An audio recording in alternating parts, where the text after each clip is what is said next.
Tyler's a dope rapper. Yeah. So I'm trying to hear his patterns. I'm trying to hear his style. I'm trying to hear what he's saying. And I couldn't. I fucking couldn't.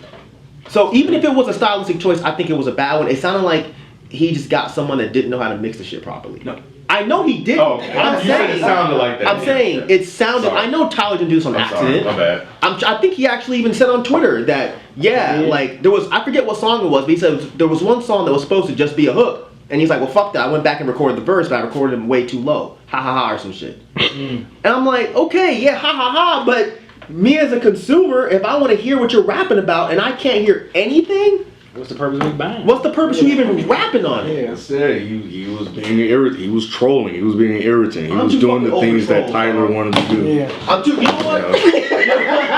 I'm too old to spend $9.99 on a troll. All right. Now, if you don't want to rap on the shit, then just don't rap on the shit. Release it as a beat tape, and that would be straight. But if you're gonna rap on the shit, I need to hear you. Dead End Hip Hop album review.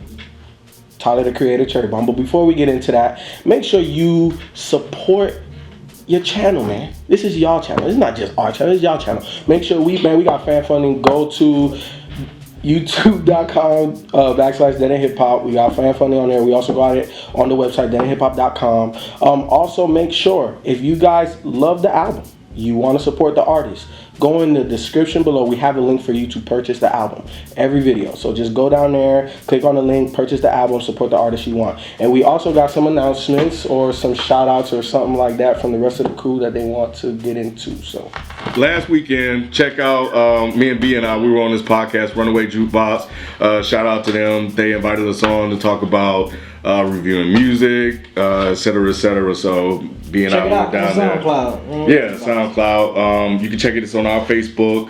You can check the Twitter. We retweeted it as well a couple of times. But it's at Runaway Jukebox, and it was pretty dope, man. They're local. They're here in Atlanta, so check them out, man. I also did a podcast with a company called 4th District. I was invited by my man Adon Bean from The Remnant, and we'll make sure we put a link in the description section. And yeah, it was actually really dope. So make sure you go check that out too. back to Tyler the Creator, Cherry Bomb. When the hell did he release Wolf? Was that like 2 years ago? 2013. So yeah, like 2 years ago.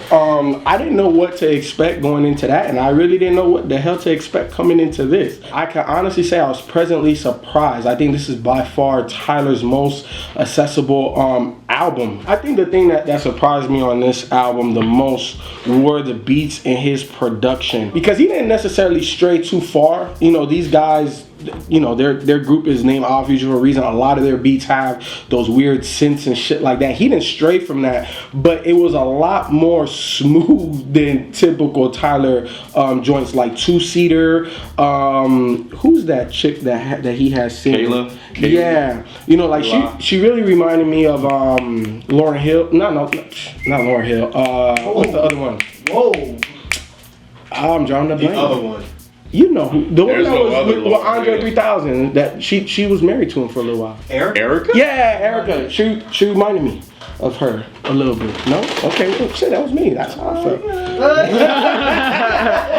She was nice, but I'm not saying that she is that I'm just saying it reminded me. I'm not saying she is or nothing like that. You see how these niggas be doing, man? You said it. I said she reminded me. That's all. It just put me in that mode. But overall, I thought it was real interesting how, you know, a lot of the beats were a little bit more so mellow, and then you get to the title track Cherry Bomb, and it's just Tyler just being weird and crazy, the prototypical Tyler that we come to know and love. And then, you know, it goes before that track, Find Your Wings, and after that track, Blow My Load, it was soft again. And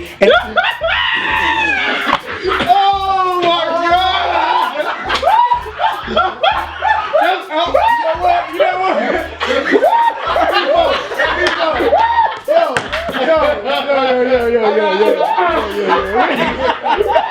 You know what?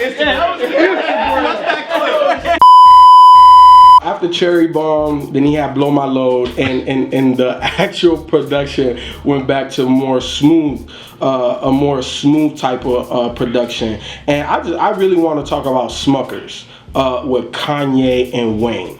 Now Kanye, on this. This is the Kanye I want. This is the look. I think he's very eclectic, just like Tyler. When he raps like this is the Kanye I love. This is the Kanye I fell in love with. And then also Lil Wayne. I think that Smokers was the best track on this, but also Lil Wayne. Lil Wayne, look, we said it on Sorry for the Wait again? Is that Sorry for the wait. Sorry for the wait. You know, I'm on today.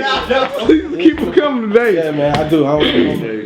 But yeah, you know, we wasn't really feeling that, but I always try to defend Wayne because I know the Wayne that I love and the mixtape Wayne and all of that. And he still has glimpses. This is the prime example. Like, this motherfucker went, I don't know what, he went hard on the track. He went hard on the track. You know why though? Why that they actually ended up rapping the way they did was because when Tyler reached out to Kanye and Lil Wayne, he told them that that's the Kanye he liked. That's Lil Wayne that he liked, and that's what he asked for, and that's what they delivered. Well, shit. They came with their best verses in a little while. And then I want to say is Keep the O's. I thought that was real hard too. I like how Tyler really took the production on this thing and just flipped it from anything that I've heard previously from him. So with that, I was pleasantly surprised. And he also, I overall liked them on this entire project. Again, I didn't really know what to expect, so I wasn't let down. I was not let down. A lot of this, I'm not gonna say a lot, about 4 or 5 tracks of this I'm bumping in the whip. What are you leaving off? Well, never mind. What are you putting on? What am I putting on? Gonna do 4. I am putting on Smuckers, Keep the O's, fucking Young Perfect, Blow My Load, Find Your Wings. Oh, 2-seater's hard too. So yeah, I got like 5, 6.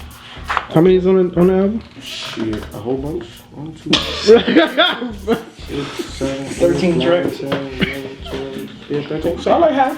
I bump half of the album. So the other half. Not quite half.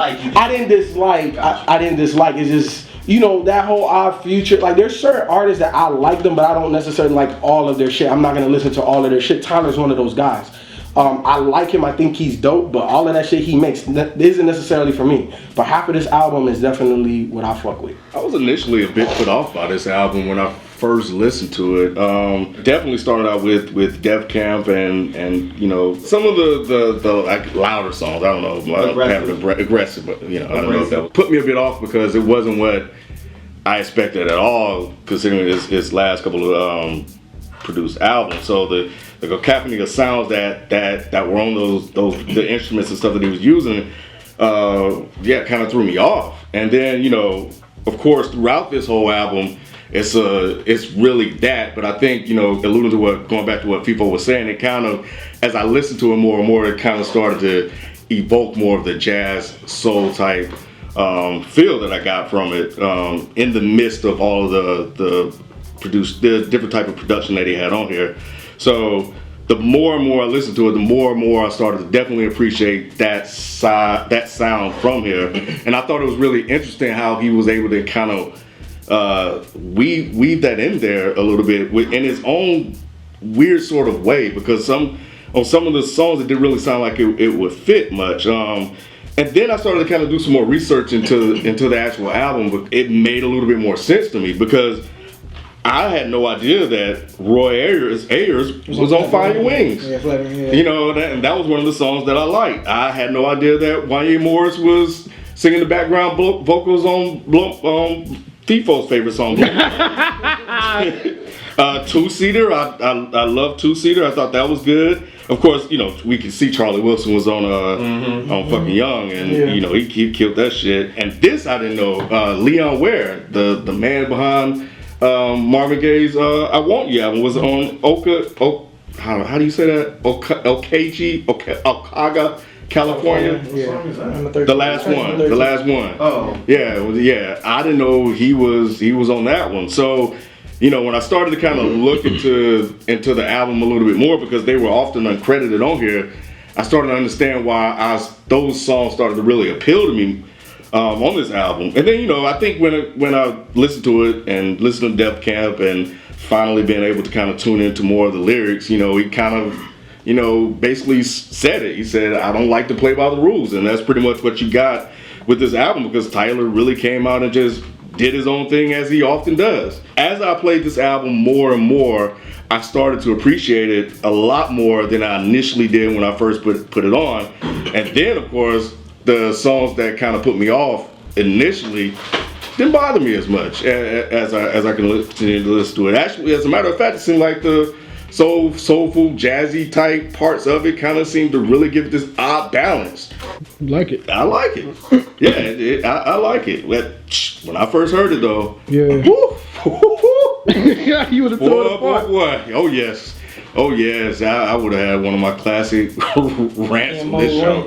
Boy. If you would have caught me then, it would have been ugly. But yeah, man, it definitely grew on me. So it started off with Def Camp. So I'm like, okay, it puts me in that Neptunes type of feel. In Search of? Yeah, it put me that He's a first big song. fan. So, yeah, and it made sense. I'm like, okay, he's a big fan of Pharrell. Like he's always said this for years, so that you can tell that's the inspiration from that track. Then they got to actually, which was one of my favorite tracks on here, which was Buffalo. I like Buffalo. Buffalo is actually one of my favorite tracks on this album. And then Pilot, I didn't care for Pilot. Then like Run was cool. It was just too short.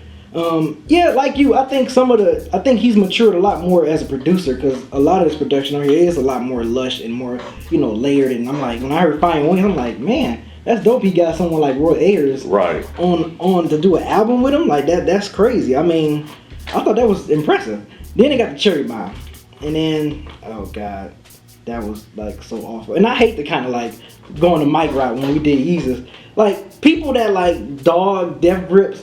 Like that wasn't like agreement with me about Def Grip. Like, yeah, BZ, you're right. Was the same one saying that Cherry Bomb was like so innovative and like so, and I'm like, really? Like, this is a poor excuse of a badass Def Grips wannabe track, and the voices and the guitar sounded so distorted. It'd been cool if he had it for like a short part of the song, but like it was like that the whole way damn through, and I'm like, no. And then the vocals wasn't mixed right. Yeah, that's also one thing. The tracks that I really like, but the tracks that were awful, like Pilot was awful because of the I think the vocals and the distortion of the vocals was horrible, and I think he did that purposely. And with Cherry Bomb, that was awful. I hated that. Blow My Load was okay. That's the one with Damo Funk on there. Yeah, Dame Funk. Yeah, and then two-seater. I'm sorry. Damo Funk. I forgot about him. YA and Dame Funk. Yeah. And then two-seater, I like the first part of two-seater. I thought that was really smooth and cool. I ain't really like the second half of two-seater that much.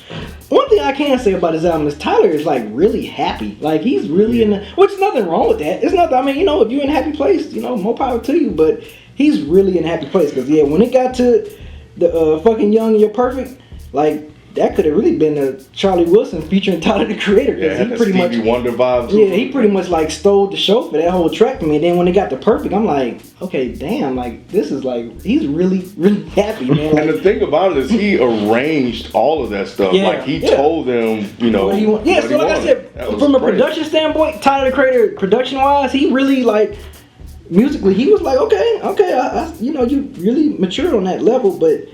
I think after Schmuckers, I like Lil Wayne and Kanye. What he say is staring at trampoline, make my eyes jump, or some shit like that. I was like, oh shit, Lil Wayne. Trampoline, yeah, make my eyes jump. But Kanye, I thought Kanye was dope. I enjoyed Kanye's verse. That's like you said, that's the Kanye that you want, the braggish doses, but yet he's still throwing out some clever lines. But after Schmuckers, it pretty much was like a rap for me, because Keep the O's and that last track, I was like, I can't say this is probably like my least favorite Tyler album, I guess, out of all his albums so far. But it was better than this? Yeah, I like Wolf better than this. But yeah, that's about it. I mean, it was cool.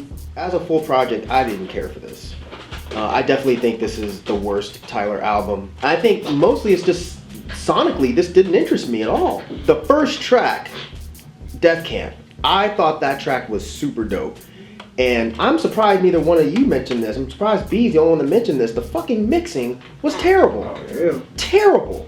And I'm sure he did it on purpose, but it was terrible. Annoying. Yep. You could not hear Tyler rap on a good chunk of these songs. And Right. So because when they were talking, I'm like, did we listen to the same album? me too. The second he started talking, I was like, why is this the right album? Because this is definitely not his most accessible album. No. No way. No, because this album was so incohesive. It's not even funny. And I don't even mean from track to track. Even within the same track, it didn't stay cohesive. Like, this sounded like Tyler was listening to a whole bunch of different music and just decided he was going to fill elements of every single one of them and did not give half a shit if the result suffered. And that is my biggest issue with this project, is when I listen to a lot of his music, it's like I'm sitting here listening for the deeper meaning to it. And most of his albums, if I listen to it on the first shot, I'm not gonna feel it. But when I listen to it that second, that third, that fourth time, I'm like, man, this is actually Just like Wolf. dope. Just like Wolf. Your first listen on Wolf, Yeah, I'm like, it's like, this is not good.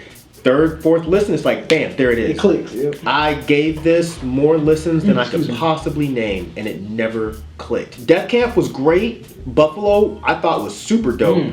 Pilot and Run and That's Find the Your Wings, bad mix those of just track. didn't interest me. And when it got to Cherry Bomb, I was just like, you gotta be shitting me right now. And that's when I started thinking I must have gotten a bad rip because I thought so the too. vocals were not there. So I went and listened to it on Spotify and I was like, okay, no, it sounds like this everywhere. Blow My Load was definitely cool, but it's not a song that really interested me. And Two Seater, to me, was the best song on this whole album. And You like the second mainly, part of- I like the entire the song, thing really? because The first part was cool. that's another song that I think was incohesive, but it sounded good. Like, it sounded like he took chunks from other shit and threw it together, but the gumbo was right. The rest of these songs is like the gumbo needed some extra seasoning salt. Like, he was using Big Lots instead of Lowry's or some shit. Brown Stains of whatever. I liked that song. I thought Schoolboy's verse, I thought he sounded pretty cool over that type of production. Fucking Young and Perfect, it was just, the content was just so lame to me.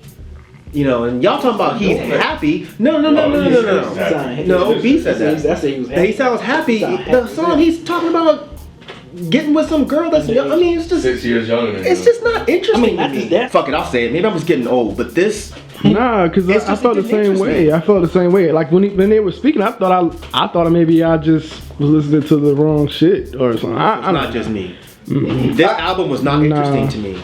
Look, And you know, I like Tyler. And I like Tyler too, but it's just like all his other Yeah. albums, it seems like there was a central purpose and focus. Right. This, it just seemed like, Right. I hate to be like this because I don't want to insult, but it really seemed like he just kind of threw an album together real quick because he wanted to put something out. This doesn't seem like there was a real solid focus and a solid purpose to it. And I'm sure I'm gonna have a whole bunch of little 15-year-old kids mad, and you're something. I don't fucking care. I'm sorry. Like, this shit to me is his worst album. I think everything else was worlds better than this. If you watched, hopefully you like the review. I don't know if you will. I ain't got shit to say, bro.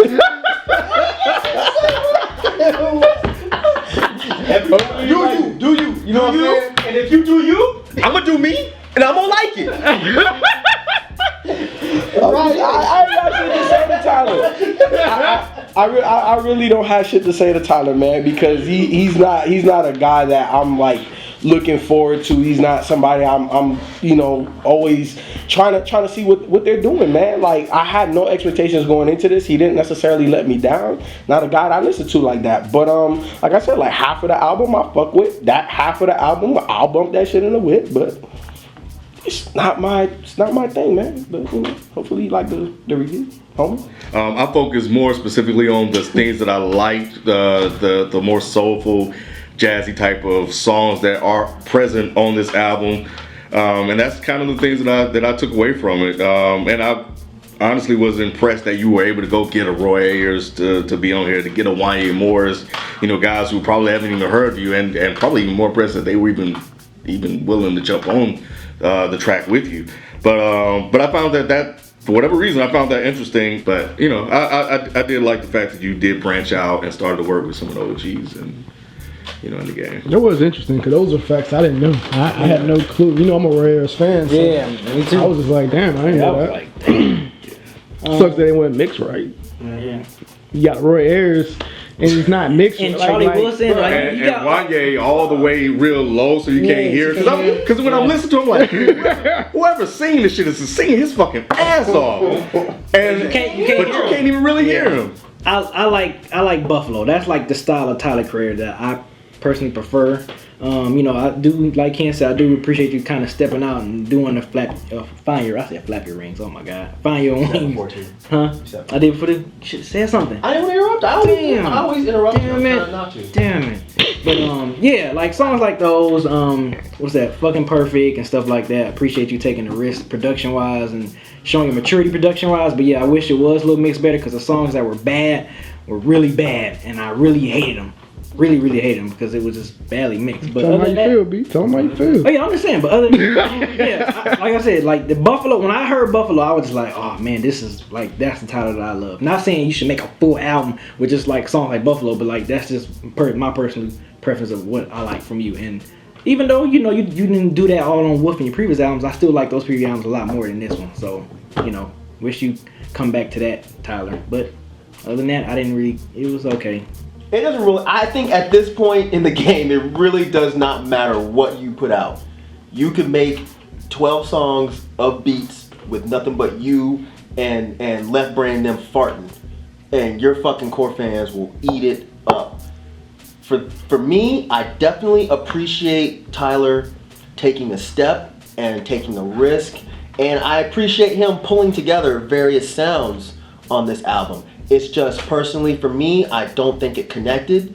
I think the mixing, even though I'm sure it was done intentional, I think the mixing was a real detraction from the quality of this album. It's cool, I guess. It's just not cool for me. I need if you're gonna be edgy, I need it to be edgy with a purpose, and it didn't really come off that way. It just came off like it was edgy, like your little brother's just picking at you and trying to annoy you. And I'm just too old, man. I got a cardigan on, you know what I'm saying? I got a 9 to 5. I'm not about that life. I'm sorry. Respect. You know what I'm saying? Respect. Appreciate it, bro.